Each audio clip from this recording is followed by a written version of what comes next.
Hi friends, అందరికీ నేను ప్రతి సంవత్సరం అయ్యప్ప స్వాములకు మామూలుగా ఇట్లా మనం భోజనం పెట్టేయడం కానీ అట్లా జరుగుతూ ఉంటుంది ప్రతి సంవత్సరం. కానీ ఈ సంవత్సరం మనం దగ్గరికి వెళ్ళి అక్కడ మనకు మన ఫ్రెండ్ ఉన్నాడు ఒక అంకయ్య అని, అతను పిలిచాడు అనమాట. ఖచ్చితంగా ఈ సంవత్సరం అంటే అక్కడికి వెళ్ళి వాళ్ళతోటి భోజనం చేసి, అంటే 3 పూట్ల, అంటే నిన్న 21వ తారీఖు మనకు శుక్రవారం, కొంచెం నాకు సెంటిమెంట్ శుక్రవారం కూడా, అందుకోసం అనేసి నేను అక్కడికి వెళ్ళి మొత్తానికి 3 పూట్ల భోజనాలు పెట్టేయడం కానీ, మొత్తం ఇస్తరాకులు వాళ్ళతోటి తీసేయడం కానీ, అంటే మొత్తం వాళ్ళు ఏ విధంగా చేయమంటే ఆ విధంగా చేసి నేనైతే రావడం జరిగింది. నాకైతే చాలా సంతోషంగా కూడా అనిపించింది. అంటే నేను ప్రతి సంవత్సరం, అంటే అక్కడే కాదు, నేను ఏ గుడి దగ్గర భోజనాలు పెట్టినా సరే, ఎక్కడైనా సరే కూడా నేనైతే అంతో ఇంతో చేస్తాను, నాకు చేతనైనంత వరకు. అంటే నేను కూడా మీరు నాలాగా ఎవరైనా సరే ప్రతి ఒక్కరికి భోజనానికి సహకరిస్తే చాలా వరకు మనం ఎవరినన్నా కొలవనియండి, ఖచ్చితంగా మనకు మంచి జరుగుతుందని నేనైతే నమ్ముతా. ఎందుకంటే ప్రతి ఒక్కళ్ళు కూడా అందరూ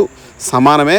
ఎందుకంటే మనం ప్రతి ఒక్కరికి ఉపయోగపడాలి, ప్రతి ఒక్కరికి భోజనం చేయించినా ఇంకొక విధంగా మనం చేసినా సరే ప్రతి మార్గం కూడా ఒకటే చెప్తుంది, 10 మందికి ఉపయోగపడాలని. నేను ఆ విధంగా చేయాలనుకున్నా. నేను ఒక 30,000 మంది సబ్స్క్రైబర్లు 21వ తారీఖు అవుతారనే ఉద్దేశంతో నేను వాళ్ళకు 10 రోజుల ముందు చెప్పా, నాకు 21వ తారీఖు ఫిక్స్ చేయండి అని.